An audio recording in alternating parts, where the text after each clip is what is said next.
আরবি ভাষায় বহুবচনকে বলা হয় জমা। আল কোরআনুল কারিমে প্রায় 10,000-এর মতো জমা বা বহুবচনের শব্দ ব্যবহার হয়েছে। আল কোরআনুল কারিমে সবচেয়ে বেশি ব্যবহৃত হওয়া বহুবচনের শব্দ হলো নাফসুনের জমা আনফুস। আনফুস এই জমা বা বহুবচনের শব্দটি আল কোরআনুল কারিমে 153 বার ব্যবহার হয়েছে।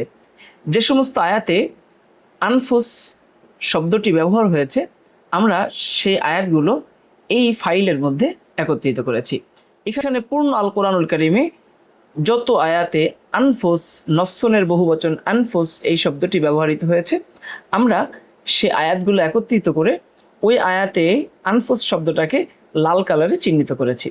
স্ক্রিনে দেখতে পাচ্ছেন, প্রথমে সূরাতুল বাকারার 9 নম্বর আয়াতে আল্লাহ রাব্বুল আলামিন আনফুস শব্দটিকে আনফুসা এই রূপে ব্যবহার করেছেন। দ্বিতীয়ত সূরা বাকারা এর 44 নম্বর আয়াতে আল্লাহ রাব্বুল আলামিন আনফুসা শব্দটিকে ব্যবহার করেছেন।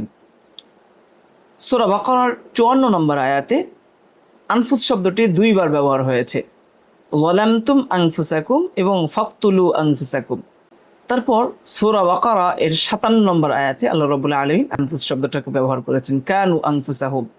সূরা বাকারার 84 নম্বর আয়াতে ওয়ালা তুখরিজুনা আনফুসাকুম।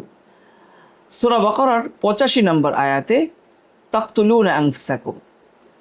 মজার বিষয় হলো, কোরআনুল কারিমে যে 10,000 বহুবচনের শব্দ ব্যবহার হয়েছে এগুলো সব রিপিট বা পুনরাবৃত্তির শব্দ। আল কোরআনুল কারিমে মাত্র 945টি শব্দ বহুবচনের এমন রয়েছে যে 945টি বহুবচনের শব্দ মুখস্থ করলে আপনার পুরো আল কোরআনুল কারিমের সব বহুবচন আয়ত্ত হয়ে যাবে।